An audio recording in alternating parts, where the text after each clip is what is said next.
Propose day है।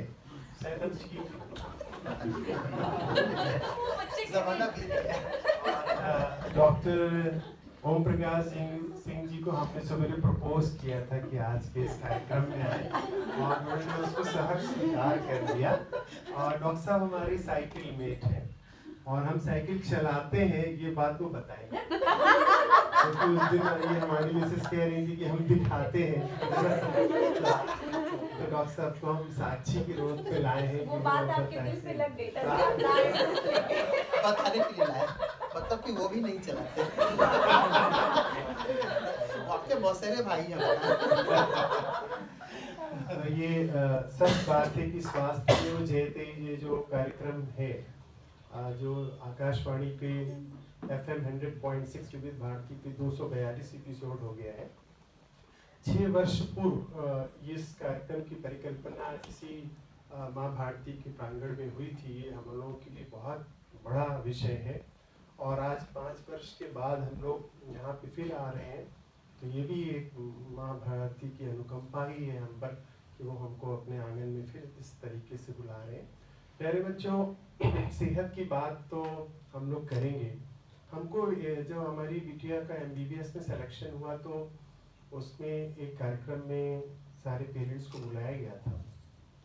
तो principal साहब ने एक बहुत अच्छी बात बोली। हम फॉर्चुनेट है कि हम उस बात को सुन पाए थे कि हमारी ज़िंदगी में सबसे महत्वपूर्ण बात होती है कृतज्ञता। तो माँ पिता के प्रति, भगवान के प्रति यदि हम बहुत थोड़ा सा चिंतन करें, तो हमको लगता है कि हमारी ज़िंदगी की शुरुआत जब हुई तो उसमें हमारा कोई भी रोल नहीं होता है। ना हम जिंदगी आगे बढ़ते हैं तो ना हवा, ना पानी, ना जीवन। हमने अपने लिए पृथ्वी कुछ तो नहीं बनाया है। तो फिर जिन्होंने बनाया है उनको जरूर प्रणाम करना चाहिए।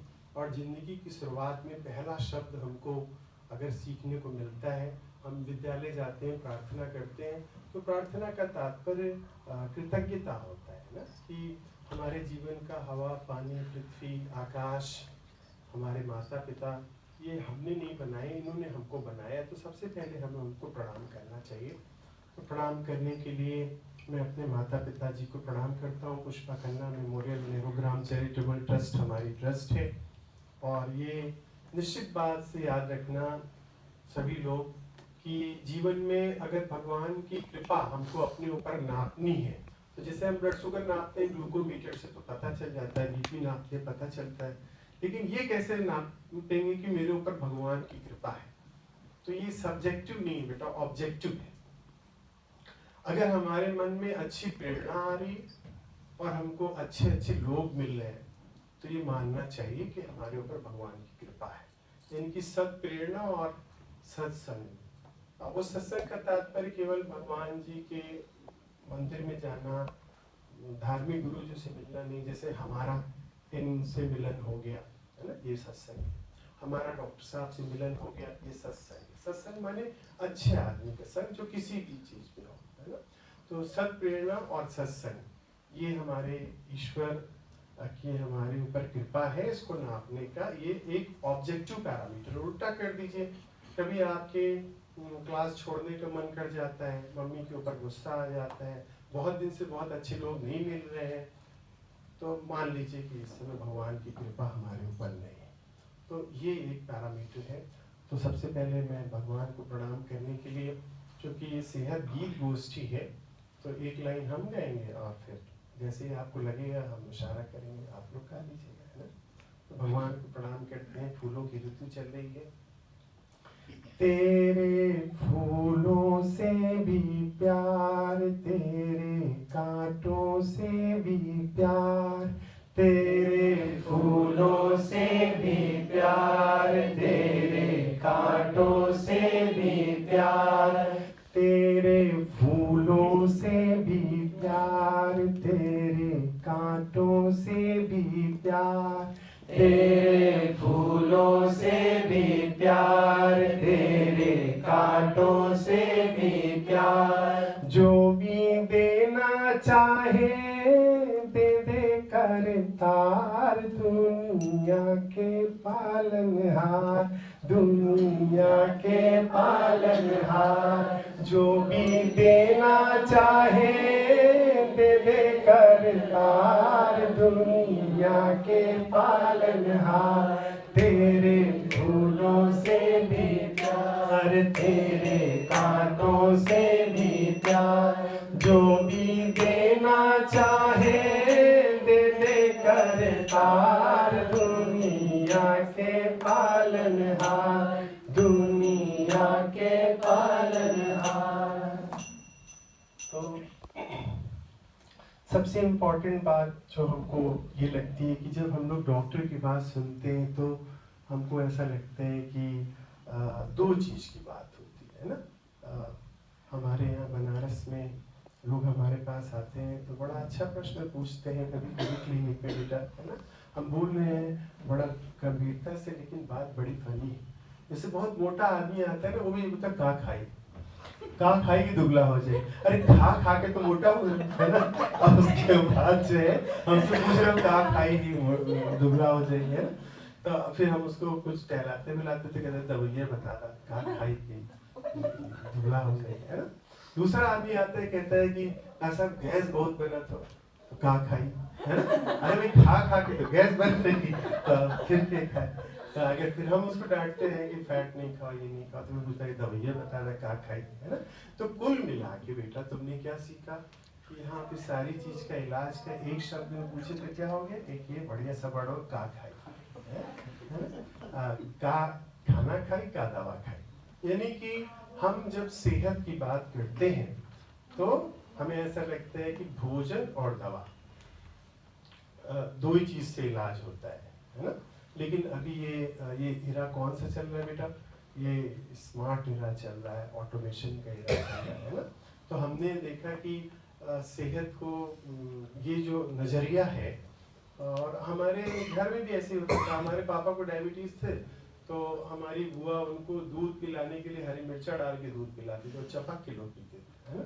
तो कहे कि मिर्चा से शुगर कट जाएगी, है ना। तो फिर वही पूछते थे कि शांति क्या खाएं, तो शांति बताती थी ऐसे खाइए, ये खाइए, वो खाइए।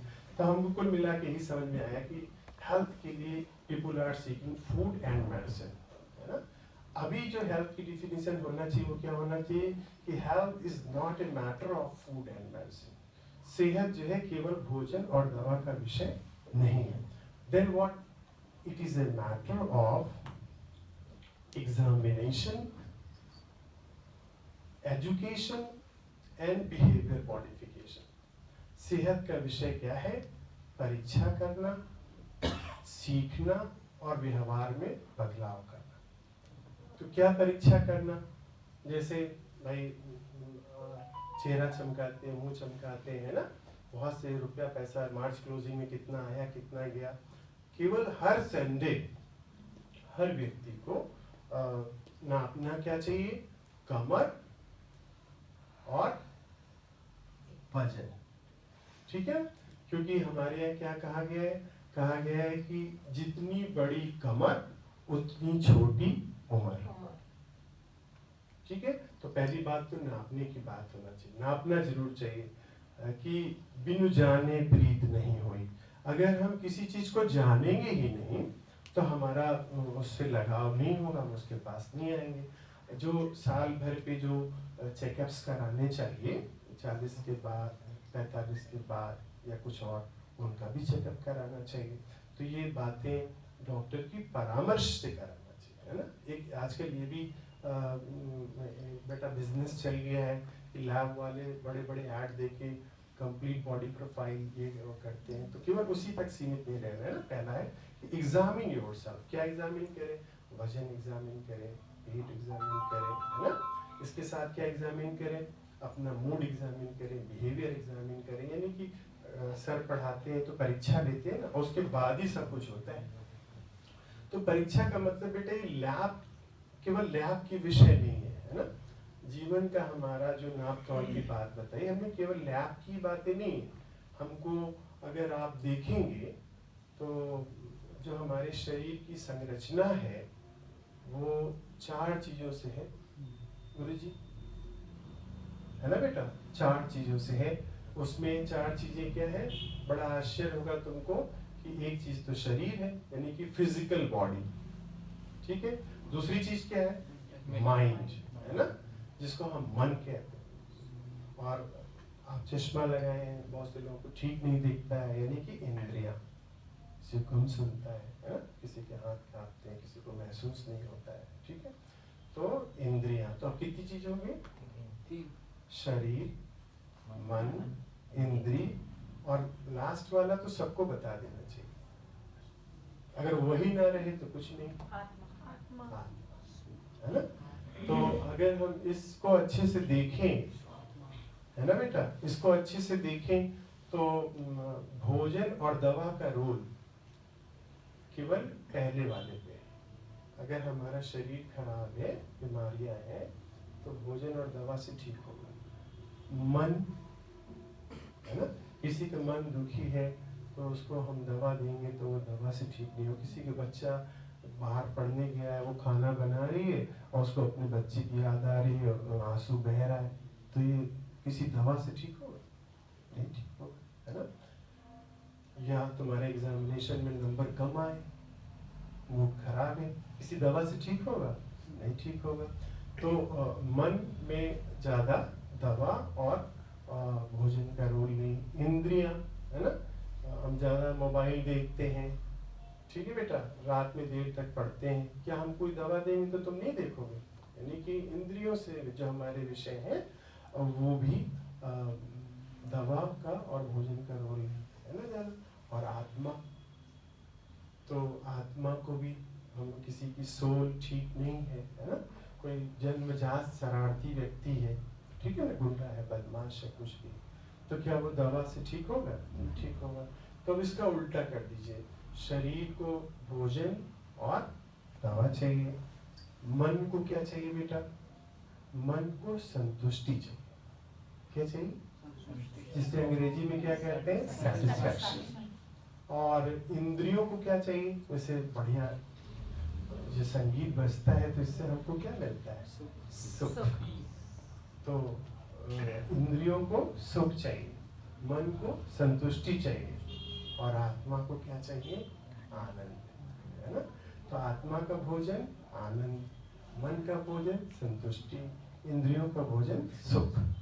There is no role of medicine and food, दवा का और औषधियों का कोई रोल नहीं है।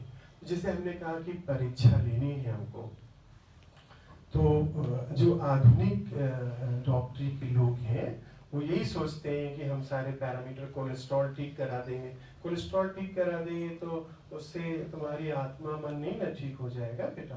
तो इसलिए ये विषय ज़्यादा किसका है कि हमको अपने हम क्या कहने की कोशिश कर रहे हैं कि हमको अपने मन और इंद्रिय और आत्मा की सेहत के बारे में भी ख्याल रखना चाहिए, क्योंकि ये हमारे सेहत का कितना प्रतिशत है? 75%, है ना, और 25% शरीर है जो कि भोजन और दवा से ठीक होता है। ठीक, अब ये बात हमारी है, इसको जरा हम देख लें कहाँ कहा गया है ना। जैसे हेल्थ की जो प्राचीन शास्त्र है, स्वास्थ्य का सबसे प्राचीनतम पृथ्वी पे, वो क्या है बच्चा? आयुर्वेद। तो वहां पे जो स्वास्थ्य की बात शुरू होती तो किसी ने पूछा कि आयुर्वेद किसे कहते हैं? तो अभी जो तुमको बाबा जी लोग ऐड में दिखा रहे हैं ना, च्यवनप्राश, ताकत का प्राश, ये आयुर्वेद नहीं है, ठीक है। फिर आयुर्वेद क्या है? हेल्थ की बात जहाँ सबसे ज्यादा वैशिष्ट रूप से कही गई, प्रामाणिक रूप से कही गई, जैसे अगर हमें धर्म की बात होगी तो हम कहाँ जाएंगे? वेद में जाएंगे। और हेल्थ की बात करनी होगी तो कहाँ जाएंगे? आयुर्वेद में जाएंगे, ठीक है। तो वहां पे क्या लिखा है कि भाई आयुर्वेद किसे कहते हैं? तो लिखा गया है कि सुखम दुखम हिताहितम मानम च यत्रोक्तम आयुर्वेदः स उच्यते। आपकी जीवन सुखमय होगा कि दुखमय होगा? आपका जीवन अपने लिए, समाज के लिए, परिवार के लिए, राष्ट्र के लिए हितकर है कि अहितकर है? ये बात जहाँ बताई गई है उसको आयुर्वेद कहते हैं, है ना। ये नहीं लिखा है कि ये वाली जड़ी, ये वाली बूटी ये खाइए तो वो हो जाएगा, डॉक्टर आर्थो, ये सब नहीं लिखा है आयुर्वेद में। लिखा है कि आपका जीवन कैसे ठीक हो सकता है। ये बात कैसा जीवन होना चाहिए हमारा, सुखमय और हितकारी, ये जहाँ बात लिखी गई उसे आयुर्वेद कहते हैं। ठीक है बेटा, यहाँ तक की बात समझ में आ गई। तो इसको अंग्रेजी में क्या बोलेंगे? एक सुखमय जीवन को आम भाषा में क्या बोलेंगे? अच्छी जिंदगी। ये ठीक है बेटा, अच्छी जिंदगी बोलेंगे ना। और अच्छी जिंदगी के लिए क्या प्रोवर्ब यूज होता है? Good quality of life. क्या बेटा? गुड क्वालिटी ऑफ लाइफ, है ना। तो चिकित्सा विज्ञान हमारे सभागार में श्री इंस्पेक्टर साहब हमारे रिटायर्ड मिश्रा जी आए, अनिल कुमार मिश्रा जी, और उनके प्रपुत्र, मैं दोनों का हार्दिक स्वागत करता हूँ। तो हमारा चिकित्सा विज्ञान क्यों बना है बेटा? For meant of good quality of life, है ना। हमारी जिंदगी के लिए स्वास्थ्य विज्ञान की क्यों संरचना की गई है? कि हमारी जिंदगी अच्छी हो। अच्छी को कैसे नापेंगे? बहुत सरल है, 2-4 द्वंद है, बहुत सरल। अच्छी को ऐसे नापते हैं कि अगर हमारा भूख और प्यास ठीक लग रही, शौचादि क्रिया ठीक है, हम ठीक से सो जाते हैं, ठीक से उठ जाते हैं, हमारी फैमिली लाइफ और पर्सनल लाइफ ठीक है, हमारी एकेडमिक लाइफ ठीक है, और दिन के अंत में हम सुखी हैं, संतुष्ट हैं, और रात आते आते हम आनंद से, शांति से रह जाते हैं। इसी को बोलते हैं गुड क्वालिटी ऑफ लाइफ। तो आजकल के मेडिकल के सिस्टम में क्या लैकिंग बेटा? जो हमारे पास अक्सर व्हाट्सएप आते हैं, please see the report and suggest, है ना, कि कृपया रिपोर्ट देखिए और बताइए, है ना। तो उस रिपोर्ट में अच्छी जिंदगी की बात नहीं है ना बेटा। ज़्यादातर लोग देखिए ब्लड प्रेशर की दवा खाते हैं, डायबिटीज़ की दवा खाते हैं, लेकिन कुछ दिनों बाद अस्पताल पहुंच जाते हैं, है ना। या कुछ लोग दवा खाते खाते ही उनको अन्य बीमारियां होने लगती हैं। That is called poor quality of life, है ना। तो वो इलाज नहीं है जिसमें हम कुछ संख्याओं को ठीक कर दें। जैसे शिक्षा किस लिए बना है? 2 सी हम बता दे रहे हैं, एक सी और बता दे रहे हैं। चलो, education is meant for good character and another is the good career. ठीक है, तो शिक्षा का उद्देश्य क्या है? अच्छा चरित्र एवं अच्छी आजीविका, अच्छी जिंदगी।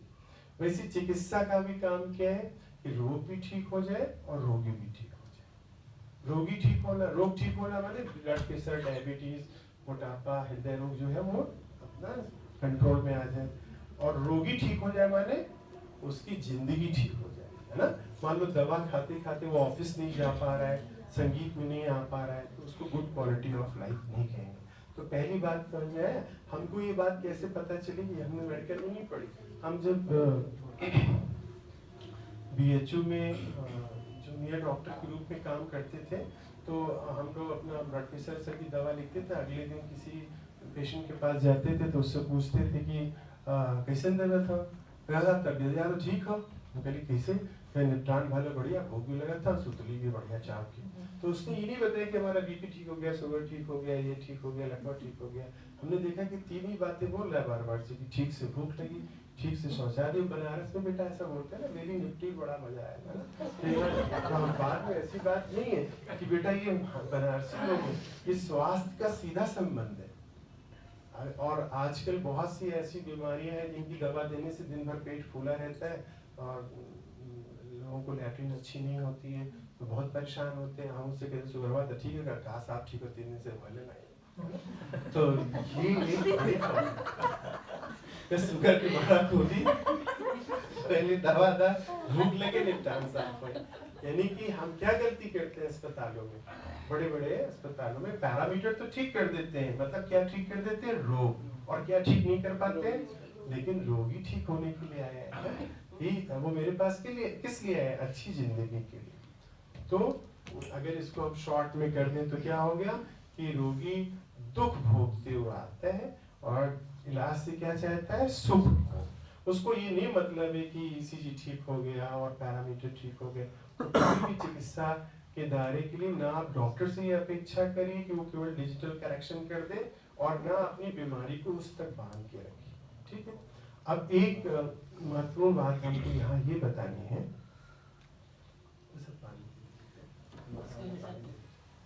सर मुझे हॉस्पिटल जाना पड़ेगा, कर लीजिए। आपको सुनना चाहता था लेकिन फिलहाल मुझे कोई बात नहीं, आपकी मदर इन लॉ की कुछ तबीयत ठीक ठीक, डॉक्टर साहब आप आए, बड़ा आनंद रहा।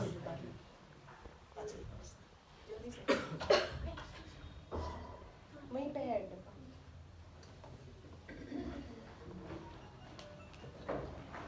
तो बेटा ये इम्पोर्टेंट बात है कि हम लोग दायरे से देखें, अलग तरह देखने का नजरिया हम केवल दे रहे कि नजरिया हमारा स्पष्ट होना चाहिए। तो एक बात उसमें से सब लोग क्या चाहते हैं, पता है क्या चाहते हैं? ज्यादातर लोग चाहते हैं कि बीमारी ना हो। ये बात पक्की है डॉक्टर साहब, है ना? तो क्या ऐसा कहीं लिखा है कि बीमारी ना हो? क्या क्या कोई ऐसा दुनिया में पैदा हुआ है कि जिसको बीमारी ना हो? नहीं बेटा, है ऐसा। डॉक्टर साहब वहाँ लिखा है कि किसको बीमारी नहीं हो, इसका क्या उपाय है? मतलब एक विद्यार्थी तेज था, उसने पूछा कि जो आदमी गरीब है, जिसके पास खाने को नहीं है, जिसके पास जंगल में रहता है, तो कहाँ डॉक्टर ढूंढेगा, कहाँ दवाई ढूंढेगा, तो क्या वो बीमार हो और ऐसे ही चला जाए? तो उसने कितना बढ़िया लिखा है कि किनको बीमारी नहीं हो सकती। और आज का हमारा जो ये बातें होंगी वो उसी पे केंद्रित होंगी। उसमें कितना बढ़िया लिखा है कि नरो हिता हार विहार सेवी च, कि जो आदमी हितकर आहार का सेवन करता हो। विहार माने exercise and entertainment and sports. विहार माने हम कौन सी एक्सरसाइज करते हैं, कैसे मनोरंजन करते हैं, कौन सा खेल खेलते हैं, इसको हिंदी में विहार कहते हैं, ठीक है बेटा। तो फिर क्या लिखा है कि नरो हिता हार विहार सेवी च समीक्षकारी। समीक्षकारी माने जैसे हम लोग मल्टीपल चॉइस वाले प्रश्न देखते हैं तो उसमें 4 दिया रहता है, 1 सही होता है और बाकी 3 भी लगभग सही जैसे लगते हैं। तो समीक्षकारी माने जो इंसान अपनी जिंदगी में रह रहा है तो उसके अंदर एक कॉमन प्रॉपर्टी होनी चाहिए। क्या होना चाहिए बेटा? Common property. जहाँ पे भी रहे वो क्या करे? समीक्षा करे। मान लीजिए आप रात को 11 बजे जयमाल पड़ा और खाना खाने गए गुरु जी, तो अब वहां पे आपको क्या दिखा रहा है? 10 काउंटर तो दिखाई दे रहा है स्नैक्स का, ठीक बेटा, 4 मिठाई के, 16 मेन कोर्स के, है ना, और 4-5 कॉकटेल मॉकटेल के, सब तो 24-28 दिख रहे हैं। तो अच्छे आदमी का क्या मतलब है कि समीक्षा करे, उसको क्या समझे? उसको एग्जीबिशन समझे। क्या समझे? अब एग्जीबिशन में हम जाते हैं तो क्या लगता है कि भाई सब चीजें अच्छी लगती हैं, कुछ चीजें बहुत अच्छी लगती हैं और कुछ चीजें ऐसी होती हैं जो अच्छी लगने के बाद हम खरीद सकते हैं। तो हमको हमेशा क्या ध्यान रहता है? अच्छा वाला भी ध्यान रहता है और पॉकेट का भी ध्यान रहता है ना? ऐसा नहीं है कि जितना अच्छा लगता है तो बिल्कुल बांध रहा है ना, तो ऐसा तो होता नहीं। हम बार बार कोई महंगी चीज देखते हैं तो कहते हैं कि बहुत बढ़िया है भैया, तो कहता है ले ला, ठीक है ले, इतना भी बढ़िया नहीं लगा तो कहीं और ले।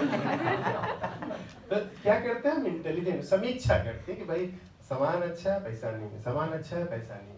तो जब हम ऐसी पार्टीज में जाते हैं तो हमको क्या करना चाहिए? समीक्षा करनी चाहिए, है ना भाई। चाट है तो अच्छी, लेकिन एक तरफ तो डॉक्टर साहब पैन डी लिखे हैं तो उसको खाएंगे है ना, थोड़ा सा पूछ लेना चाहिए, समीक्षा करनी चाहिए।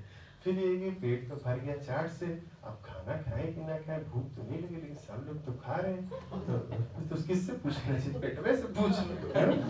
अब सब लोग खा रहे हैं तो हम भी खाएंगे तो नहीं है ना। तो उसके बाद दूध भी पी लिए, मलाई भी खा लिए, है ना, और शुगर आके देख रहे हैं 538। डॉक्टर साहब ने कैसे बढ़ गया लक्ष्य? मतलब डॉक्टर है उसमें प्रॉब्लम कैसी है?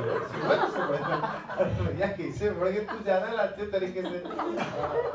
अब वो क्या हमको बताते हैं, क्या कही बेटे दूल्हा के लिए क्या कही, तू जिद कर तो तू खा ली, साथ में भैया मिल गए तू खा ली, यानी कि उसकी कोई गलती नहीं है ना। तो हमको क्या करना चाहिए बेटा? समीक्षा। क्या समीक्षा करेंगे? पहली समीक्षा ये करेंगे कि हमारी उम्र क्या है। क्या करेंगे बेटा?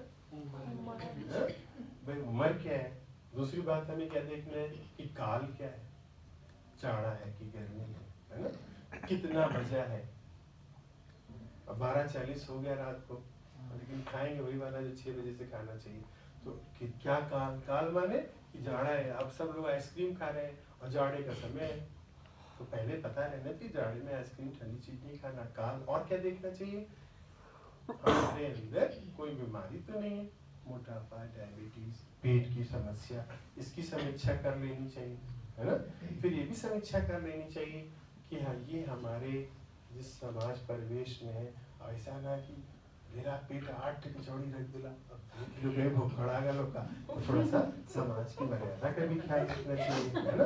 तो मर्यादा देखें, काल देखें, वय देखें, और हमारे यहाँ बोला जाता है मॉर्बिडिटी, यानी कि हमारे अंदर कोई बीमारी नहीं, तो क्या करें? समीक्षा करें। और फिर आगे श्लोक में जाइए तो क्या लिखा है? नरो हिताहार विहार सेरी समीक्षिकारी विशेषु अनासक्ता।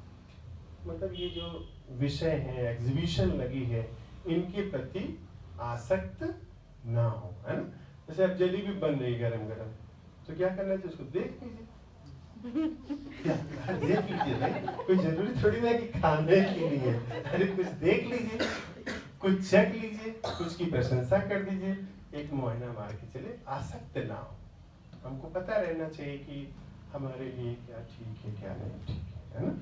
तो आसक्ति नहीं होना चाहिए। आसक्ति माने मोह ग्रसित होके आकृष्ट हो जाना कि हमको वो चाहिए ही चाहिए, अपने बारे में भूल जाना।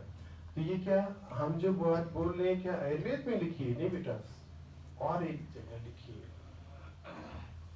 मोह सकल व्याधिन कर मूला, मोह सकल व्याधिन कर मूला, तिनते पुनि उपजहि बहु शूला। इस तुलसीदास जी ने लिखा है कि समस्त व्याधियों का मूल क्या है? मोह। मोह को अंग्रेजी में क्या कहेंगे बच्चा?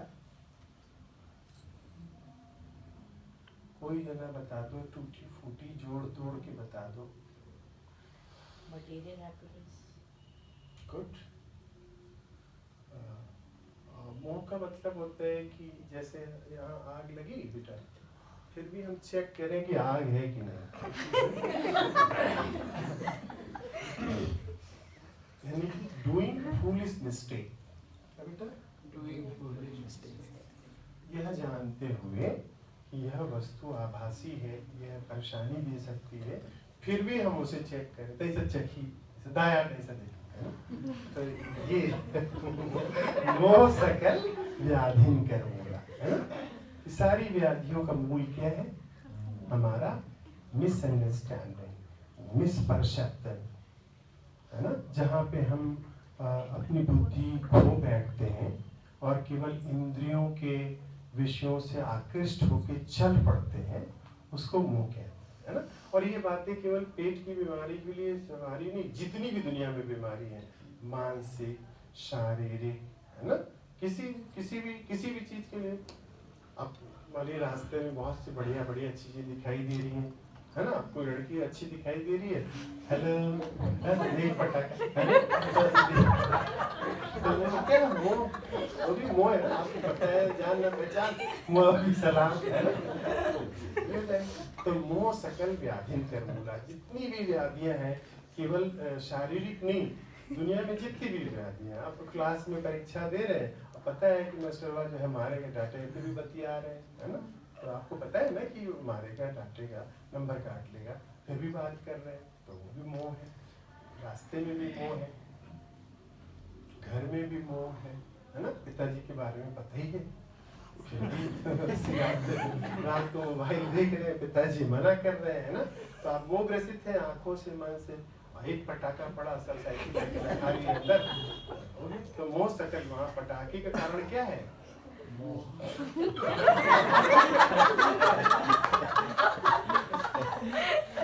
मोह सकल व्याधिन कर।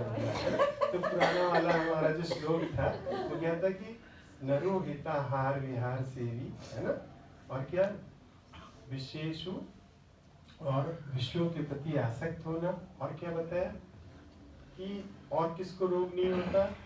जो विशेषु अनासक्ता। फिर आगे की लाइन बहुत अच्छी बेटा, दाता क्या है? देने वाला। देखो दान नहीं लिखा है, क्या लिखा है? देने वाला, है ना। दाता समा, सम माने मतलब कोई भी आपके पास परेशानी आए उसको अपने लॉजिक से समझ ले। जैसे नंबर कम आए तो लगला रोए, अरे तो पता है पढ़ ली नहीं तो फेल हो गई, तो उसमें रोने की क्या बात है ना। तो जब हमको पता है कि हमने ध्यान नहीं दिया तो ये हो गया, तो वो दाता समा। हर जो स्थिति है उसको लॉजिकली आप अपने कारण कार्य भाव से समझ लें, लेकिन विलाप ना करें, ना बहुत ज्यादा खुश हो जाए। हाई स्कूल में फर्स्ट डिवीजन आ रहा है, अरे वो वाला फर्स्ट डिवीजन बस कल तक है, अब इंटर में फर्स्ट डिवीजन उसकी वजह से थोड़ी ना आ जाएगा, उसके लिए अलग से पढ़ना पड़ेगा। तो हमको समावस्था में रहना चाहिए, है ना। ना तो किसी बात से अत्यधिक खुश होके जो है हमको प्रयास करना छोड़ देना है, ना तो किसी बात से बहुत ज्यादा दुखी देके प्रयास छोड़ देना है ना। तो एक तटस्थ भाव से रहना चाहिए। कैसे? जैसे एम्पायर एंड थर्ड एम्पायर, वो कितनी भी तुम अपील करो, लेकिन अगर वो आउट होगा तभी आउट देगा, है ना। भले ही हाथ मिलाओ, वो मिलाओ, लगो कूदने, वहां लिख के आ जाएगा नॉट आउट, है ना। तो वो यही संबुद्धि की जो ठीक है वो करेंगे। तो सतपरा, ये बड़ी इंपॉर्टेंट बात है कि जो आदमी कैसा हो, सत्यनिष्ठ हो। सत्यनिष्ठ का मतलब कभी बेटा हरिश्चंद्र और महात्मा गांधी ये नहीं।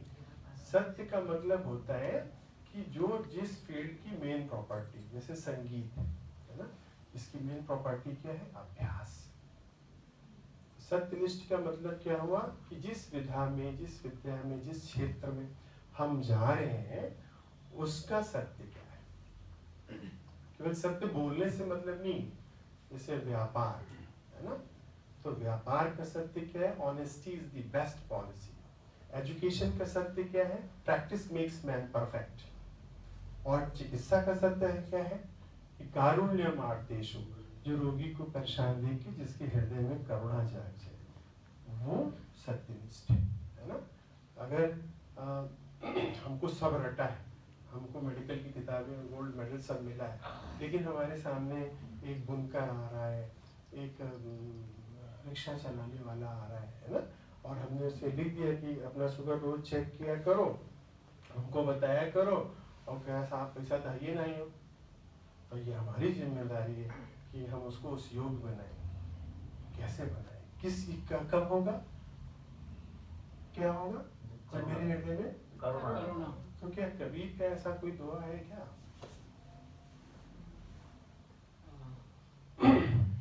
कबीरा सोई पीर है जो जाने पर पीर, जो पर पीर न जानिए, सो काहे को पीर कबीरा, सो काहे को पीर। आप किस बात के डॉक्टर हैं? अगर आपके सामने जो पेशेंट आ रहा है, आपके उसके हृदय में करुणा नहीं है आपको उसके प्रति, तो आपको गोल्ड मेडल मिला हो, अमेरिका 6 बार गए हो, इससे कोई मतलब नहीं है। तो सत्य का मतलब समझ में आ गया? सत्य का मतलब ये होता है कि ये सब जगह अलग अलग होता है, ठीक है ना। आप सच बोलते केवल इससे मतलब नहीं है। क्यों ऐसा कहीं है क्या? रामायण केवल सच बोलने से काम नहीं चलेगा।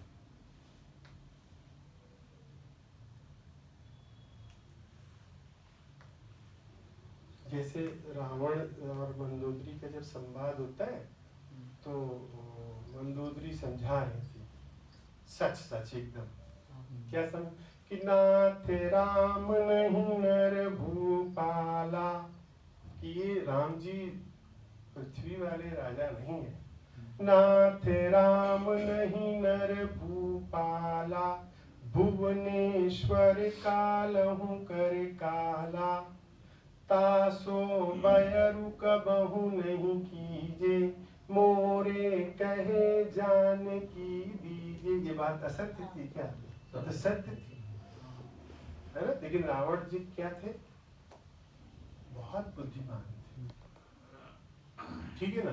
तो उन्होंने कितनी अच्छी बात बताई, कि बहुत बढ़िया बात बताई कि परुपदेश कुशल बहु तेरे, परुपदेश कुशल बहु तेरे, जे नर आचरहि ते नर न घनीरे। कि दूसरों को उपदेश देना, सत्य वाचना, ये कोई बड़ी बात नहीं है। आप अपने आचरण से दिखाइए, है ना? लोग लड़ जाते, देखते रास्ता चले, दिखा लो, करके दिखाई, करके दिखाई, ये सब बातों में कोई खास बात नहीं। इंफॉर्मेशन को शेयर करना केवल बड़ी बात नहीं बेटा, है ना? हमको आचरण से दिखाना पड़ेगा, करके दिखाना पड़ेगा, यही सत्य है। तो एक डॉक्टर का सत्य है कि वो करुणा दिखाए, एक अध्यापक का सत्य ये है कि वो अभ्यास सिखाए, और एक व्यापारी का सत्य क्या है कि वो ईमानदारी से व्यापार करे। तो आगे क्या है? दाता सम सत्परा, है ना?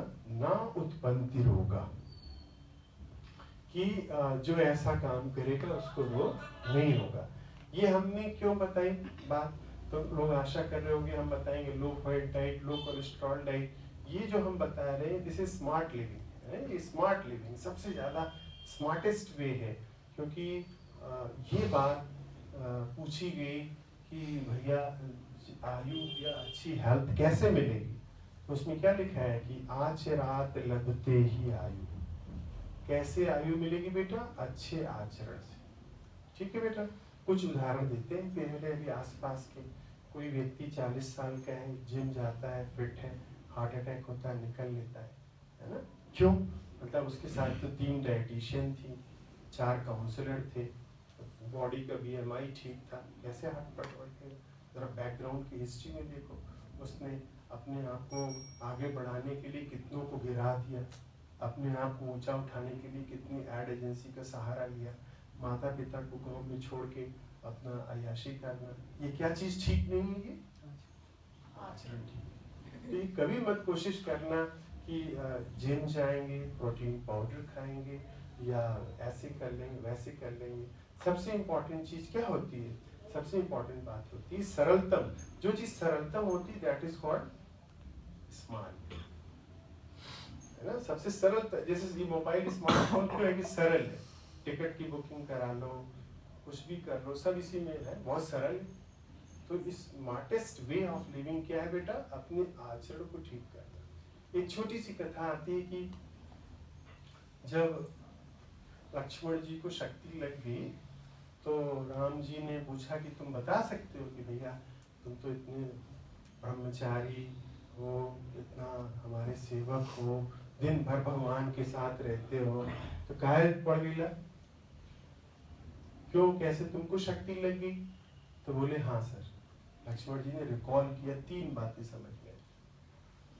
पहली बात क्या समझ में आई? उन्होंने कहा कि साहब हमें ये समझ में आया कि आपने मना किया था कि ये लक्ष्मण रेखा जो हमने खींची है, यहाँ पे हम आपको छोड़ के गए थे कि सीता जी को छोड़ के न जाना, ये हमने कहा था, और आपने क्या किया? छोड़ के चले आए। तो क्या किया? आज्ञा का उल्लंघन किया, ठीक है बेटा? दूसरे, उनको ये भी पता था, उन्होंने बताया लक्ष्मण जी ने कि भरत जी जो हैं वो राम को बहुत भरत प्यारे हैं और भरत को राम प्यारे हैं। ये बात पता थी लक्ष्मण जी को, सबको पूरे अयोध्या में। फिर भी भरत जी पे उन्होंने शंका की कि वो चढ़ाई करके राम जी को मारने आ रहे हैं। ठीक है, क्या है दूसरी चीज, क्या मैटर समझ में आई? शंका, आज्ञा का उल्लंघन, शंका। और तीसरी बात उन्होंने कहा और बताओ क्या वजह हो सकती है तुम्हें बीमार पड़ने की, शक्ति लगने की। बोले साहब हमें याद आ रहा है कि पूरी जिंदगी में एक दिन ऐसा हुआ कि सूर्योदय तक हम सोते रह गए एक दिन। तो ये जो बातें सरल बात है सबसे, यानी कि क्या है कि हमारे जीवन में जैसे कोविड के 2 टीके हैं तो नहीं होगा, फिर आप अपना आराम से रहिए। तो वैसे ही ये जो आचरण हुआ, ठीक, आज्ञा का पालन हुआ, निशंक हुआ, ये सब सारी बीमारियों के टीके। और ऐसा क्या हमको दिखता है? हाँ दिखता है।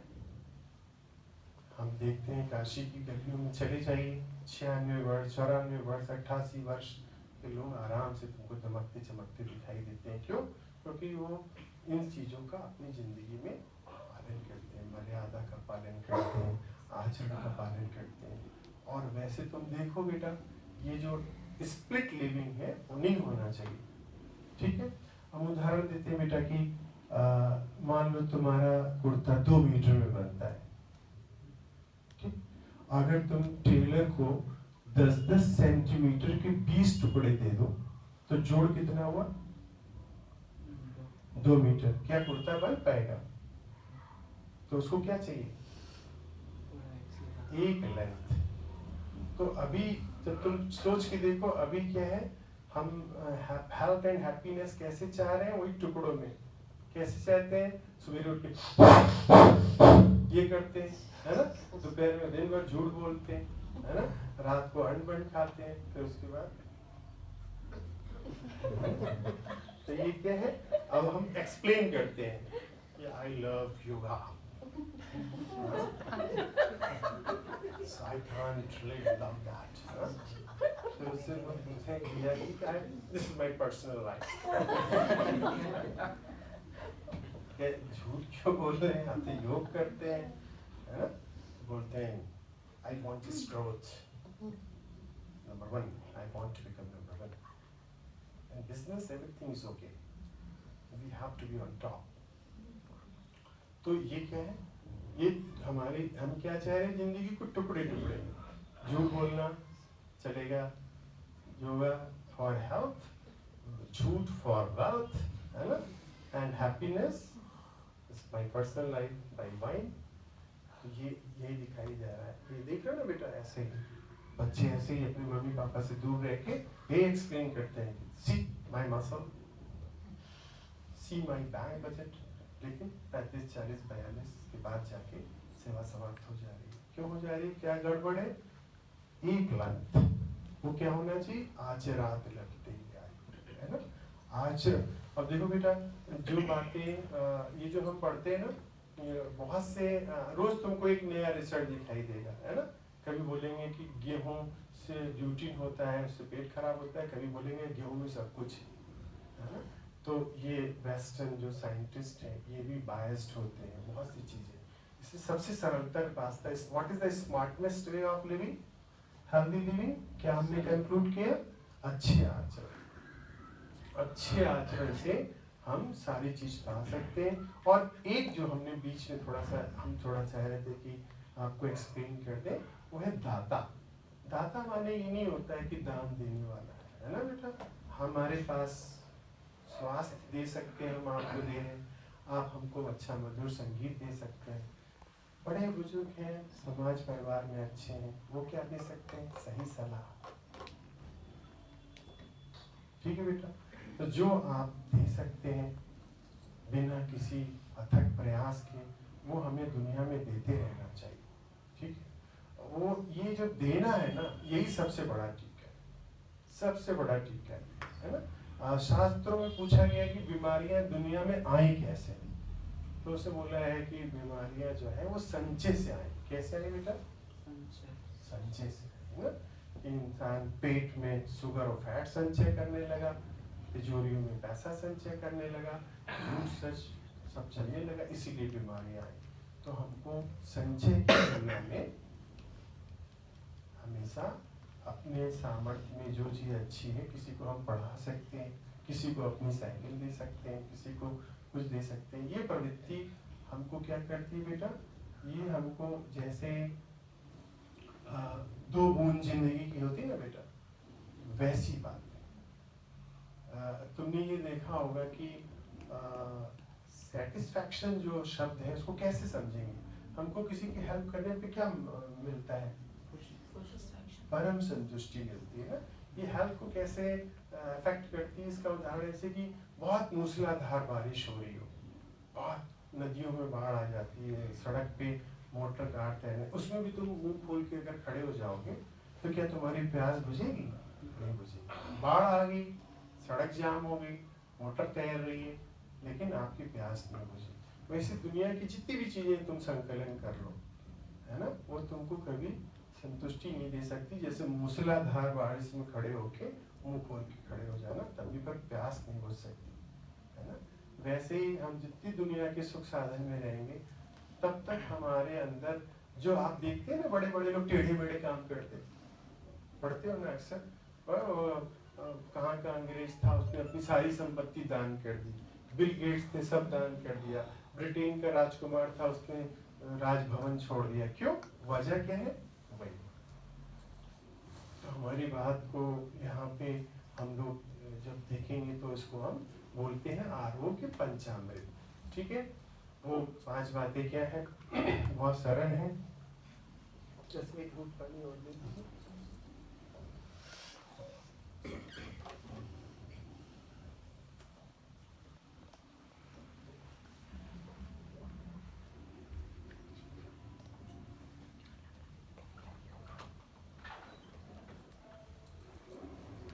बहुत सरल। अब मेरी बात का कंक्लूजन है, हमको आरोग्य पंचामृत की उपासना करनी है। वो क्या है? आहार, हमारी डाइट सही होनी चाहिए बेटा। ठीक है, कैसे सही होनी चाहिए? फिर रिवाइज करते रहे। मेरी उम्र के हिसाब से, मेरी काल के हिसाब से, ठीक है, और हमको कोई बीमारी है कि नहीं है उसके हिसाब से ये हम विवेक बुद्धि का इस्तेमाल करेंगे। आहार, विहार, हमारे अब जैसे हम पूछते हैं बेटा भैया क्या खेलते हो, कहाँ खेलते हैं? वॉक करते हैं। अब 18 साल की उम्र में वॉक करोगे? अरे बूढ़े लोग वॉक करते हैं बेटा। तो आप साइकिल चलाते हैं, 1 घंटा पसीना बहाते हैं, तो वया अनुरूप होना चाहिए। 85 में वॉक कर रहे हो तो ठीक है। अब हम पूछे उनसे कि क्या करते हो भैया? क्या योग करते हैं। अरे यार 16 साल 22 साल में योग की जरूरत है? इस समय तो आपको खून में, रग में ताकत होनी चाहिए, दौड़ना, खेलना, है ना, कोई कंपटीशन में लोगों को पराजित करना, तो वो आपके वय के अनुरूप आपका विहार होना चाहिए, है ना। आहार बताया, विहार, फिर क्या हमने बताया? आचार, आपका आचरण ठीक हो, मम्मी के सामने, टीचर के सामने, ठीक है। समाज में, अब समाज में कोई जना तुमको बड़ा दिखाई दिया, आप प्लेट खा रहे हो तो खा ही रहे हो, अरे इसको प्रणाम कर, ठीक है ना। ये अब उनसे कहें, फिर किसी ने चलो चाचा जी इस पे अटेस्ट कर दिए तो कहेंगे बेटा आना आज देर हो गई, क्यों? क्योंकि तुमने उस समय प्रणाम ही नहीं किया, है ना। तो ये हमको, ये हमारा विचार से। इसके बाद क्या होना चाहिए? हमें आहार, विहार, आचार, विचार। विचार के हम बैठे तो हैं, लेकिन मन में बात ही लेना इनसे बहुत गलत है ना। तो अंदर नहीं आई तो देखा तो क्या कर रहा है, ऐसे गाड़ी ले लूं क्या? ये विचार है ना, देशात्मक विचार नहीं होना चाहिए। अब यहाँ पे तो हम और फिर अंदर क्या चल रहा है? देश, ये नहीं चलना चाहिए, है ना। और किसी का तुम्हारा कपड़ा बड़ा बढ़िया लगा तो जाना तो उनका थोड़ी ना भाई का, तो चलना चाहिए। तो आप सोच रहे हैं कि वो सामने वाला नहीं देख रहा है, लेकिन कोई तो देख रहा है, कोई तो देख रहा है ना। हमेशा याद रखना चाहिए, आचार, विचार, है ना, और फिर क्या? व्यवहार, बिहेवियर ठीक होना चाहिए, ठीक नहीं। अब उठाए वहां से ऐसे खाना शुरू कर दिया, आप पशु हैं कि इंसान है, आपका व्यवहार सही होना चाहिए। तो जहाँ चप्पल उतार के जाना वहाँ चप्पल उतार के जाइए, हाथ धो के खाना है हाथ धो के गए, सिविलाइज्ड होना चाहिए ना, अच्छा व्यवहार। वो कैसे, किसके अनुरूप व्यवहार होना चाहिए, देश काल पात्र, है ना, देश काल। तो ये हमारा क्या निकला, आरोग्य पंचामृत। इससे ज्यादा बहुत ज्यादा जानने की जरूरत नहीं, बस सिंपल फैक्ट जानने, ये 5 बातें जाननी। क्योंकि कहा गया है कि जो लोग जो ज्यादा जानते हैं इंसान को कम पहचानते हैं, जो लोग जो ज्यादा जानते हैं इंसान को कम पहचानते हैं। हम पूरब है पूरब वाले हर जान की कीमत जानते हैं, हर जान की कीमत जानते हैं। मिलजुल के रहो और प्यार करो, एक ही चीज यही जो रहती है। हम उस देश के वासी हैं, हम उस देश के वासी हैं, जिस देश में गंगा बहती है, जिस देश में गंगा बहती है। होठों पे सच्चाई रहती है, जहाँ दिल में सफाई रहती है। हम उस देश के वासी हैं, हम उस देश के वासी हैं, जिस देश में गंगा बहती है, जिस देश में गंगा बहती है। तो क्या ये सिंपल गाना है? इसमें लगभग सारी बातें जो हमने बताई थी वो सब है यहाँ बेटा। तो हमने कहा आपसे कि सब जगह आपकी सीखने की प्रवृत्ति होनी चाहिए, श्लोक में, गाने में, भाव में, जहाँ पे जो सीखे। ये इसी को क्या बोलते हैं, संवेदनशीलता। लकड़ी और पत्थर में तो ये बात नहीं है ना, लेकिन संवेदनशील माने हमें जहाँ भी जो चीज़ मिल रही है उसको आत्मसात करते चले जाना। क्योंकि हमारी छोटी सी डिफिनीशन है कि learning and breathing is the sign of living. आप हमेशा सीख रहे हैं और हमेशा सांस ले रहे हैं, तभी समझिए आप जीवित हैं। सांस रुकी तो आप जीवित नहीं हैं, और सीखना रुका तो भी आप जीवित नहीं हैं। ऐसा मान के चलिए, लर्निंग एटीट्यूड होना चाहिए। ठीक है बेटा? क्योंकि ये जितनी भी बातें हैं बेटा, हमने आपको इसलिए थोड़ा इस पक्ष पे लेके गए क्योंकि ये हमारे जीवन का अनुभव है बेटा। ये मेरा अनुभव बता रहा है, ये बहुत हेल्थ एंड मेडिसिन की बुक नहीं बता रही है कि हमने यही देखा कि कौन से लोग 25 साल में हमेशा स्वस्थ हैं, कौन से लोग, मेरे ऐसे लोग हैं जो हम 25 साल से हमेशा ही बीमार दिखते हैं।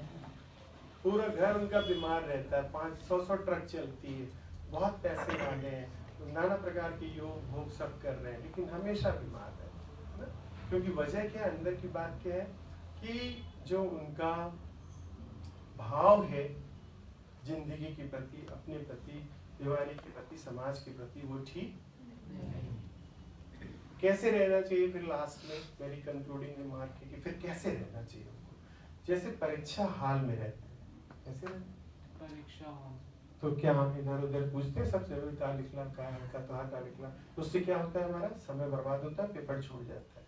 लिखते समय हम क्या बात ध्यान रखते हैं कि हमको क्या आता है, वो सही है, फिर पूछते हैं बार बार, 2 मिनट सोचते हैं, फिर लिखते हैं, है ना।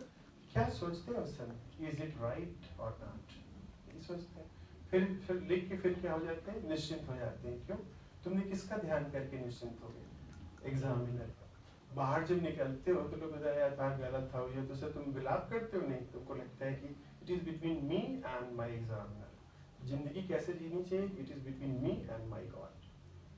पूरा दुनिया तुमको गलत ठहराए, सही ठहराए, नेवर बॉदर।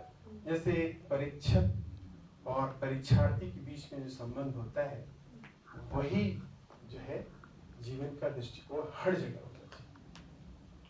क्या सही है क्या गलत, ये हमको बड़े बताते हैं, शास्त्र बताते हैं। और जब तुम सही रास्ते पे चले हो तब क्या होगा बेटा, जानते हो?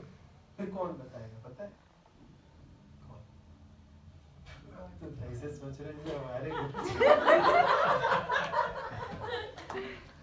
फिर बेटा तुमको खुद ही बताने लगे, खुद ही बताने, जानत तुम ही हो जाए, है ना। जो भगवान को जानता है वो खुद ही भगवान हो जाता है। मेरी जिंदगी में ऐसे ऐसे सैकड़ों एग्जाम्पल भरे पड़े हैं, है ना। जैसे कभी कभी कोई पेशेंट आ जाता है तो हम उसको कहते हैं सुधीर आज रहने दो, अब इसको देखने का मन नहीं है ना।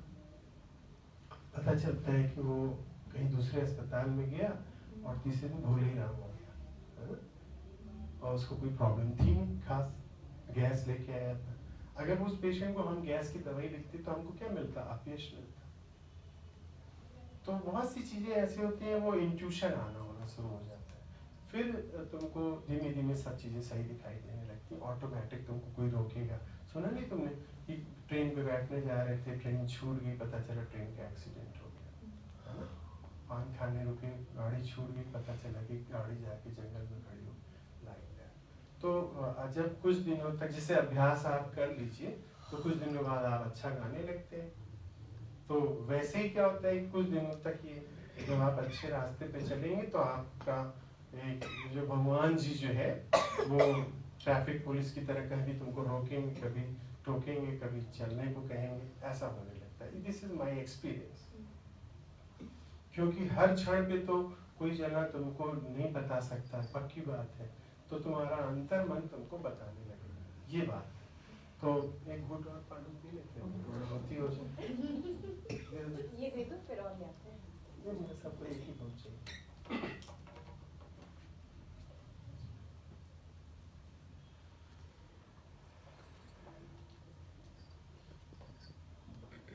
क्योंकि कहा गया कि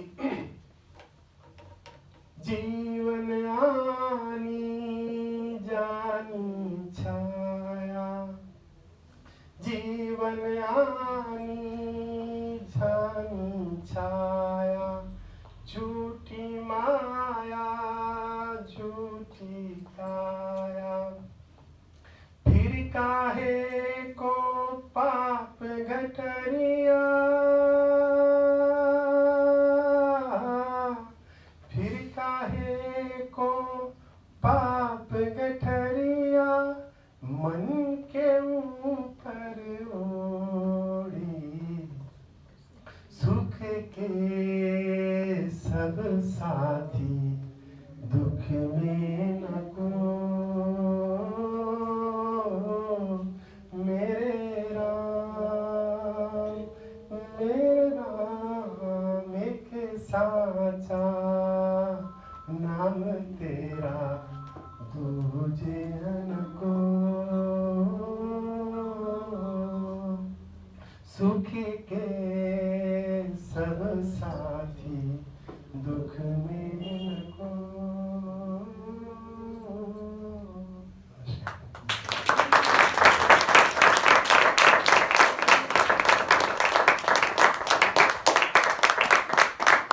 अब केवल बीमारी से संबंधित नहीं, जीवन के किसी भी पक्ष से आप प्रश्न पूछ सकते हैं, ठीक है। एग्जामिनेशन, रिलेशन, ठीक है, सब चीजें। वैलेंटाइन डे में कोई बात ना बन रही हो,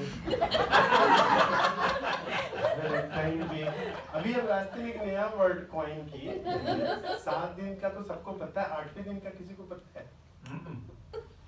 वो देखिए वो बता रहा है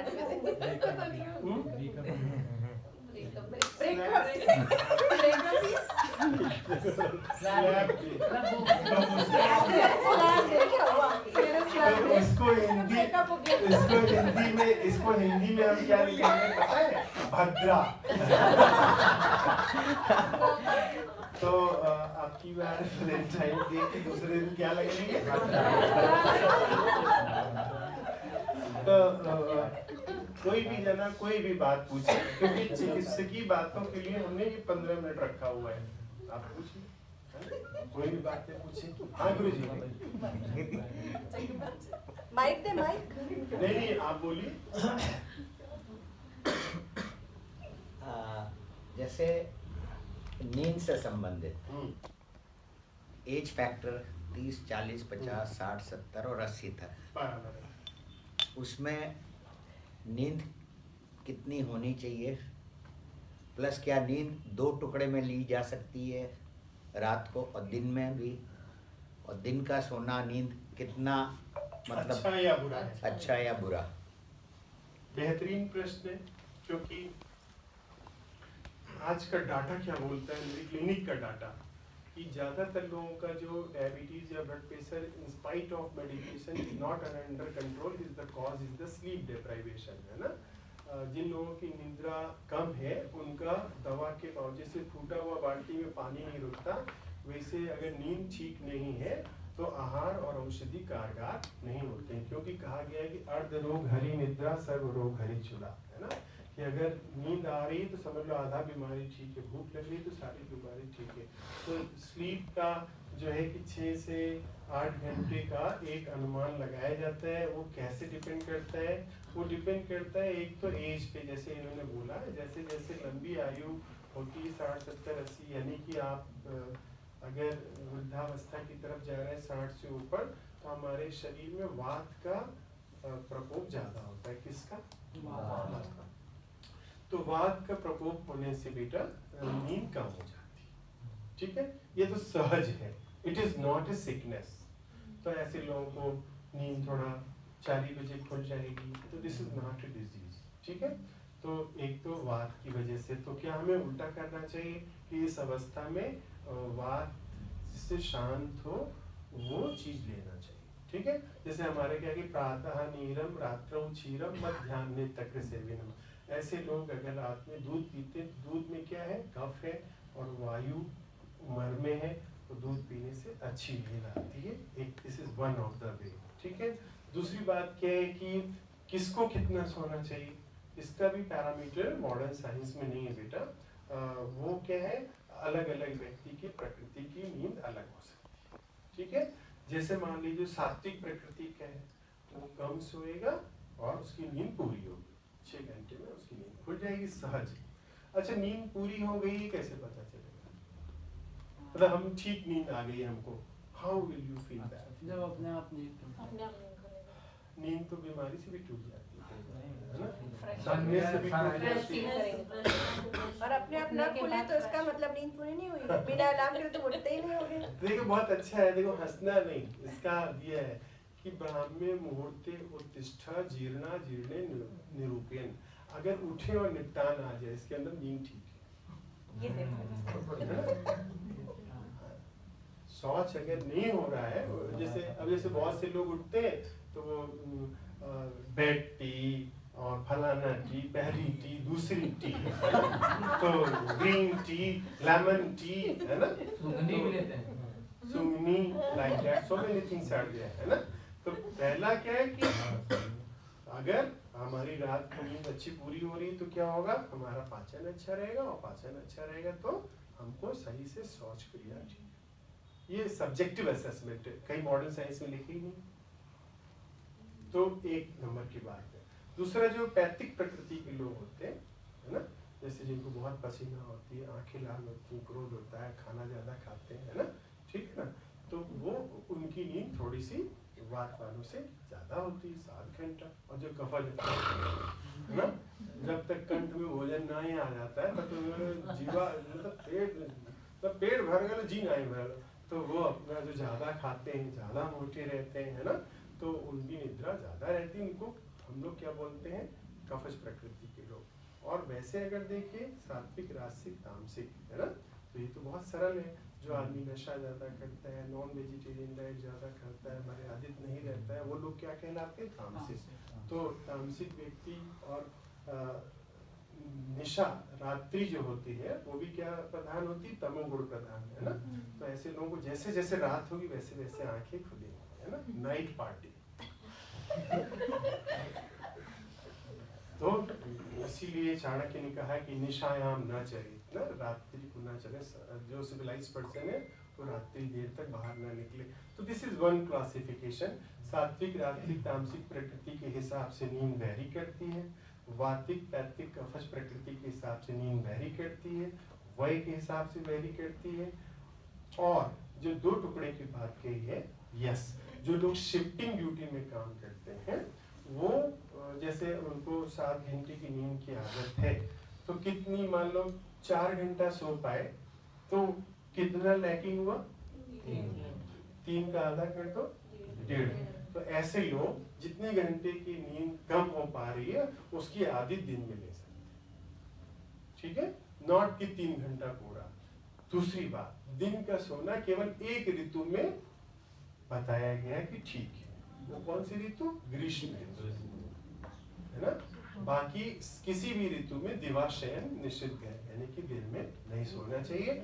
उससे क्या होता है, आपकी जो जैठराग्नि होती है ना, मेटाबॉलिक सिस्टम, वो कम होता है, तो कम खाया हुआ खाना मोटापे में परिवर्तित होने लगता है, ठीक है ना। तो ये नींद का आपका समाधान। दूसरा भाई कोई कुछ पूछना चाहते हैं? सर एक पॉइंट और है कि अगर जैसे खाते समय पानी कम पीना चाहिए, उसके बाद रात को आप खूब पानी भर पी के सोते हैं। कई लोग इसलिए पानी नहीं पीते कि रात को एक बार उठना पड़ेगा, 3-4 घंटे में साइकिल तो चेंज होता है ये पानी का। तो which is correct to avoid और ड्रिंक मोर? उसका भी एक जैसे हम लोग कोई जैसे गाना कोई गाते हैं तो उसके पीछे कोई राग होती है ना, लय होती है, सुर होता है, ताल होता है, तब वो गाना। तो अगर कोई जना हमसे ये कहे कि ये वाला गाना हमको सिखा दीजिए, तो हमको पहले उसका सुर, राग, ताल, लय आना चाहिए मेरे हिसाब से। तो वैसे भोजन का साथ पानी पीने का जो नियम है वो एक नियम है। Which one is correct is a bad question. Which one there is a simple नियम क्या है कि कहा कि भोजनांते विषप्रदम, भोजन के अंत में पानी क्या है? विषवत। भोजने च अमृतम वारि, भोजन के साथ खूट खूट पानी पीना ये अमृत की तरह है ना। तो इस दोनों के बीच में क्या है, बात क्या है? जब आप भोजन के बीच में थोड़ा थोड़ा घूट घूट पानी पीते हैं तो यहाँ एक स्मूथ लेयर बनता है जिससे खाया हुआ खाना ठीक से हमारी आहार नाल स्टमक में ठीक से जाता है। अब भोजनांते विषप्रदम, भोजन के अंत में पानी आपने तुरंत ज्यादा पी लिया तो क्या होगा? जो आपके डाइजेस्टिव जूस निकल रहे हैं जैसे पेप्सिन, ट्रिप्सिन, है ना, एमाइलेज, लाइपेज, ऐसे वो क्या हो जाएंगे? डाइल्यूट हो जाएंगे। That is called enzyme dilution. तो वो विषतुल्य हो जाता है। अब अगर भोजन के 2 घंटे बाद पानी पीते हैं तो क्या होता है? वो पानी जो पचा हुआ खाना है जिसका रस बनता है उसका वेहिकल बन जाता है ना, transportation. Now water is just a kind of transportation. तो फर्स्ट वाटर फैसिलिटेट द डाइल्यूटेशन, वो निगलने को मददगार होता है। 2 घंटे बाद वाला भोजन के बाद जो फाइनल रस बनता है उसका ट्रांसपोर्टेशन के लिए मददगार होता है। तो उसका ये समाधान। रात्रि में जो भोजन के बाद पानी पीने की बात है वो निश्चित है कि रात्रि का भोजन आप जल्दी करें। 2 घंटे बाद दिन की तुलना में रात का पानी कम पीना चाहिए, चाप के नहीं पीना चाहिए, क्योंकि उस समय आपका पानी जब आप सोते हैं तो पानी कंज्यूम नहीं होता है ना। जैसे हम मेहनत कर रहे हैं तो थोड़ा थोड़ा पसीना हो रहा है तो कंज्यूम हो रहा है पसीने के माध्यम से। रात को जब आप सो जाते हैं तो वो पानी कंज्यूम नहीं होता है तो आपको बार बार यूरिन के लिए जाना पड़ेगा। Things are very simple. तो इसका मतलब ये दूसरा आदमी हमसे पूछेगा तो फिर रात को पानी ना पिए, खाना जल्दी खा लें, ठीक है, खाना जल्दी खा लें। नहीं उत्तर ये कंडीशंस है ना, टर्म्स एंड कंडीशंस। पानी जरूर पिए, भोजन जल्दी, ठीक। जी sir. Sir actually I need to ask regarding mind, जैसे जो हमारा दिमाग होता है, जैसे कितनों को क्या होता है कि वो उनकी हेरिडिटी में होता है बचपन से। फॉर एग्जांपल मेरे अंदर भी क्या है कि फॉर एग्जांपल अगर मेरी कहीं चोट लगा, फॉर एग्जांपल कट ही लगा, और फिर उसके बाद मैं उस पर सोचने लग जाता हूँ कि क्यों हुआ, मतलब ये क्या, मतलब दर्द जैसा अगर हो भी नहीं रहा है लेकिन कितना घाव है फॉर एग्जाम्पल, या फिर दर्द हो रहा है फॉर एग्जाम्पल यहाँ पे या इस वजह से, तो उसी पे concentration, if I eat, if I drink, if I study, तो क्या होगा, तो क्या मेंटली होगा? मैं इन्वॉल्व हो जाता इसमें है। हूँ लेकिन फिजिकली मैं पढ़ रहा हूँ, पर मेंटली मेरा कॉन्सेंट्रेशन यहीं पे लगा है। तो उससे कैसे अपने आप को, इसको बोलते हैं एंग्जियस पर्सनालिटी। क्या बोलते हैं?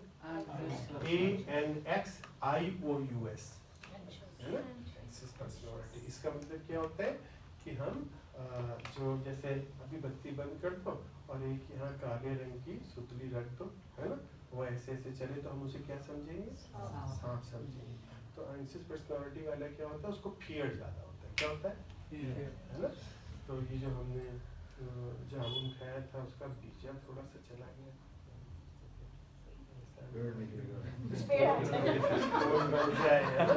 है ना। इसको डॉक्टर साहब कहते कि शाम के समय फल नहीं खाया करो, और हम मौसमी का रस pneumonia.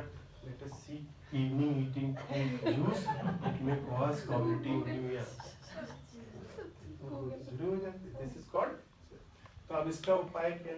उपाय तो होगा ना बेटा, ऐसे जैसे इनको पता चल गया कि प्रॉब्लम, पहली चीज की परसेप्शन हो गया कि इन्होंने पता कर लिया।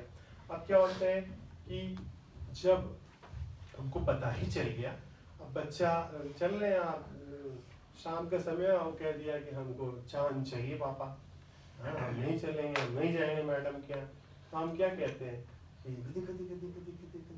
बिस्कुट, है ना, तो चला जाता है। तो हमको क्या इसके लिए क्या थेरेपी करनी पड़ती है, अपने माइंड के प्लेजेंट डाइवर्जन, है ना। तो ऐसे बंदे जिनका दिमाग क्या है बेटा, क्या है, फितूरी, क्या है बेटा, फितूरी, उनको क्या चलाना पड़ेगा, क्या चलाना पड़ेगा, दिमाग और शरीर, दो ही चीज है ना, तो शरीर ज्यादा चलाए। ऐसे लोग अगर खेलें, ठीक है ना, स्पोर्ट्स एक्टिविटी करें, रनिंग करें, तो जो है जो दिमागवा है वो शांत हो। तो जैसे जो बच्चे क्लास में फितूरी होते हैं तो उनको कहते हैं जाओ 2 चक्कर दौड़ के आओ, खड़े हो जाओ, ये क्या है, ऐसा सजा, सजा नहीं है। फितूरी दिमाग को शांत करने का उपाय क्या है, फिजिकल ट्रेनिंग। तो होता क्या है, अब इनकी परेशानी दिमाग की है और हम दिमागवा लगा रहे हैं, अरे तुमको कुछ हो जाएगा क्या, कैसे हो जाएगा, किसी को हुआ, हम भी तो खाते हैं, हमको कुछ हुआ, वो चोट लगी, इतने बड़े बहादुर हो, वो चोट लगी, क्यों, हम क्या कर रहे हैं, दिमाग से इलाज कर रहे हैं। दिमाग की प्रॉब्लम का इलाज कभी दिमाग से नहीं करना चाहिए, किससे करना चाहिए, शरीर से करना चाहिए। जैसे ठंडा है तो गर्म, गर्म है तो ठंडा, दिमागी उलझन है शरीर चलाइए, शारीरिक उलझन है तो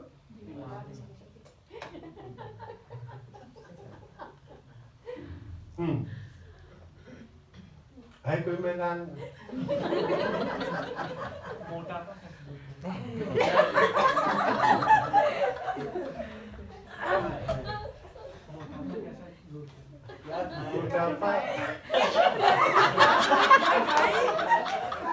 देखिए बेटा, मोटापा दूर करने के लिए कोई बहुत ज्यादा प्रयास नहीं करना है।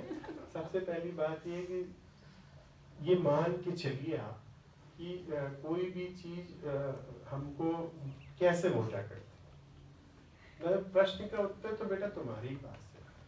हमारी रिक्वायरमेंट अगर इतनी है और हम इतना खाएंगे तो किसमें बदलेगा, है ना। अगर तुमको चाहिए खाना भी है, अच्छा लग रहा है, भूख भी अच्छी है, तो उसके लिए थ्योरी क्या है, ईट वेल एंड बर्न वेल। तो पहली चीज क्या है कि you should be physically active. क्योंकि कुछ लोग ज्यादा खाने खाते हुए भी मोटे नहीं होते, क्यों, मेटाबॉलिक रेट हाई है। और कुछ लोग कम खाने पे ज्यादा मोटे होते हैं या मोटे ही होते हैं, क्यों, मेटाबॉलिक रेट होते हैं। तो सबसे पहले मोटापा दूर करने का थंब रूल क्या निकला, इंक्रीज योर मेटाबॉलिक रेट, है ना।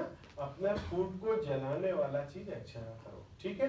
वो कैसे होता है, हमारे घर में जो सफाई इत्यादि करती है वो उसका वजन में कभी नहीं बढ़ा, वो 35 की 35 है, क्यों, ज्यादा श्रम करती है। तो पहला उत्तर क्या निकला कि श्रम करिए किसी भी रूप में, तो जरूरी नहीं सफाई करिए, खेलिए, शेर का शिकार करिए, इसका मतलब लोग बोलते हैं हम का खेला, अरे भाई जैसा तुम्हारा होता तो खेला, क्रिकेट खेलिए, पेड़ पे चढ़िए, वॉलीबॉल खेलिए, यानी कि पहला काम है कि खेलिए। आपकी उम्र के मोटापे से संबंध किसका है, खेल का, सीधा रिश्ता मेटाबॉलिक रेट है।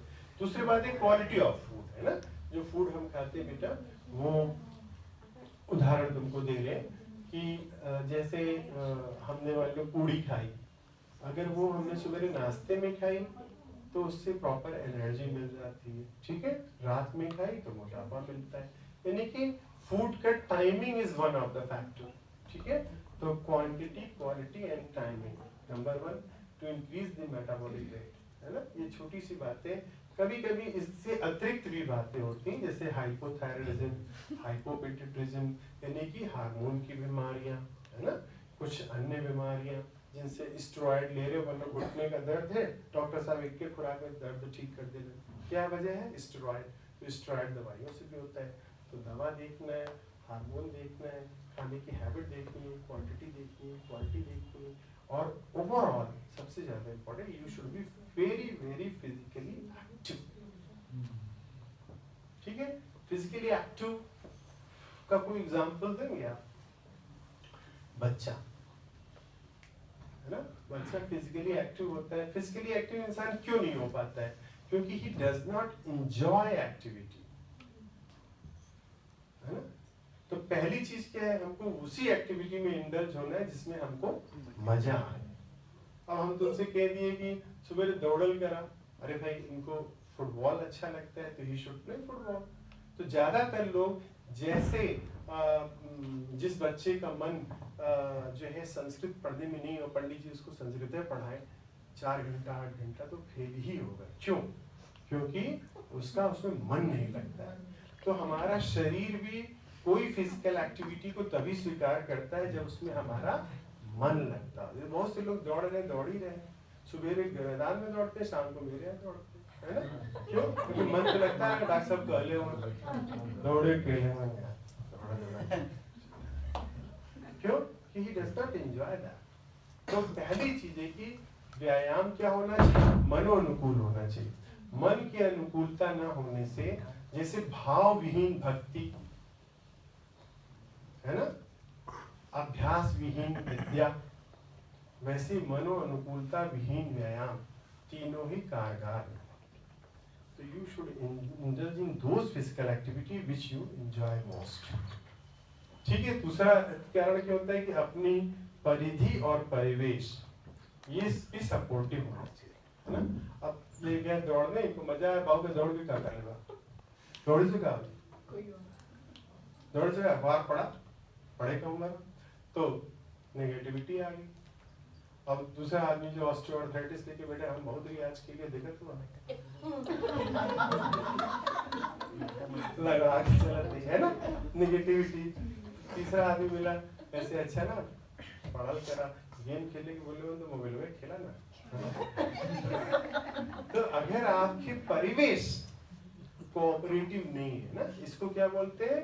हमारी परिधि और परिवेश, है ना, और अंग्रेजी में एनवायरनमेंट कहते हैं, बहुत से लोग परिस्थितियां कहते हैं। तो अपने परिस्थिति को भी पॉजिटिव बनाना चाहिए। और ऐसे लोगों के बीच में जो आदमी बीमार हो, उसको इलाज करने से पहले डॉक्टर का क्या फर्ज है कि उसकी परिधि परिवेश को भी देखे, है ना। नेगेटिव बहुत से पेशेंट आते हैं, अब पेशेंट आया दवा ले रहा, उसकी मेहरारू कह रही डॉक्टर साहब के दिखा दा, शुक्रवार बढ़ गया, क्या तू इलाज करूँ, आलू छोड़ू नहीं, है ना। तब आलू में चिपका हुआ है ना, कि आलू तो छोड़ू नहीं, खाए के दिन बढ़ जाए, दवा करे तू खाता, चला पैसा फूकी तो भूखा, हमने कहीं पैसा जोड़ा तो साथ में दिया डॉक्टर से अच्छा तो चला सोनार के यहाँ से, हीरालाल के यहाँ से दिया देते हैं। तो ऐसे लोग भी बहुत है हमारे देश, ठीक है। तो अपने परिवेश को भी पॉजिटिव इन्फोर्समेंट वाला होना चाहिए। ज्यादातर लोग बीमार इसीलिए क्योंकि उनका जो परिवेश है वो एकदम विपरीत है। इंसुलिन लगेगी तो चल जीवो, डॉक्टर उनके का लिखे से मतलब, अब भाई इंसुलिन से जान बच रही, वो कह रहा है कि चल जीवो, देखा लगेगा उनके देख ले रमेश का चाचा लगेगा ना 3 महीना नहीं चल रहा, तो वो नेगेटिविटी में आ जाए। तो ये परिवेश इज वेरी इंपॉर्टेंट। तो जैसे हम लोग यहाँ सीखते हैं, घर में नहीं सीखते, क्यों नहीं सीखते? यहाँ परिवेश। और भैया चिंटू भैया कुछ मन में चल रहा है बेटा?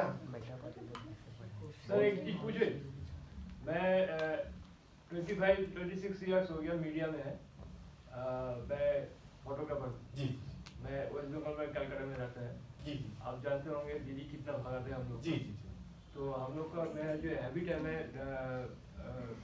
घर पहुँचते हैं 2:30 बजे रात में, तो 3-3:30 बजे मेरे को नींद आते हैं और वही 6 घंटा 7 घंटा नींद आते हैं, मैंने 9 साढ़े 9 बराबर होता है।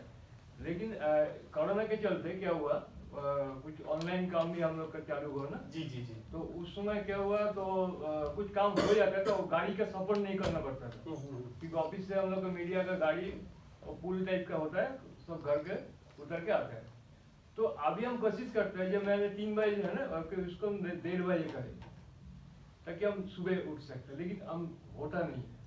ये क्या कोई हैबिट का मामला है क्या ना, कोई सिस्टम का कोई नहीं, सिस्टम कोई भी सिस्टम जो हमारा बॉडी का है वो हम अभ्यास से भी ठीक कर सकते हैं।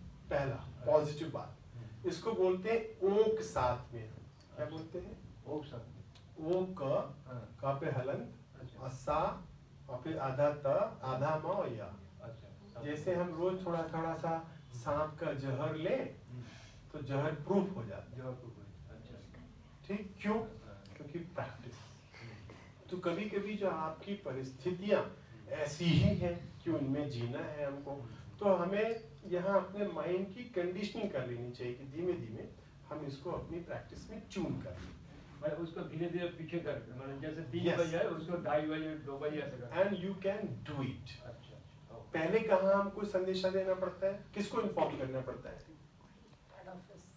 हाँ, जैसे काला इंजन लाल 32 बोगियां, तो किधर जाती हैं 32 बोगियां?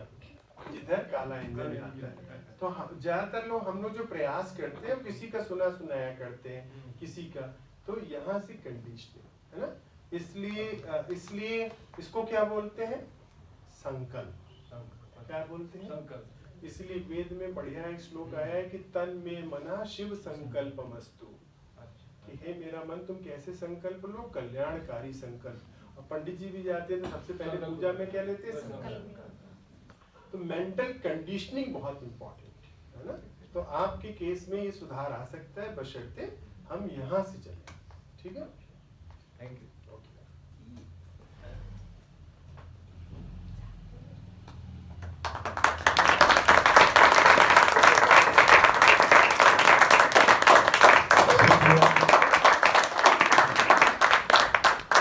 और आप लोगों ने इतने धैर्य से ये बात सुनी, और हमको ऐसा लगता है कि समय का हम लोगों को अंदाजा नहीं लगा, और वजह शायद यही होगी कि चीज़ें रोचक होंगी, है ना।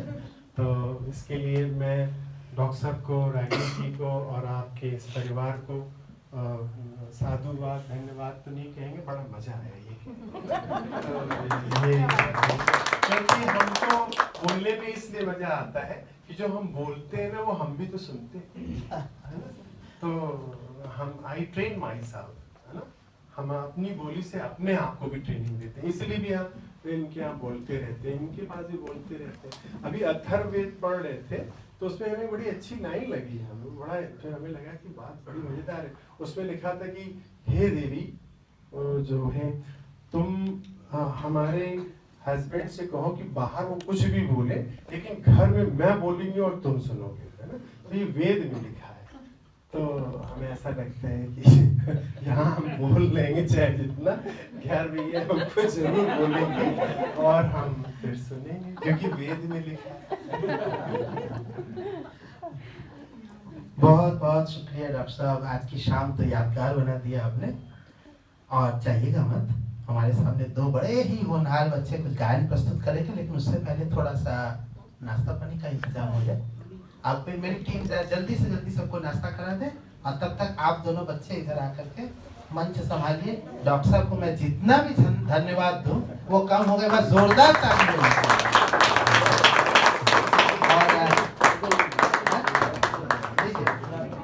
ये सेल्फी पॉइंट, आइए हाँ, आप बंद ये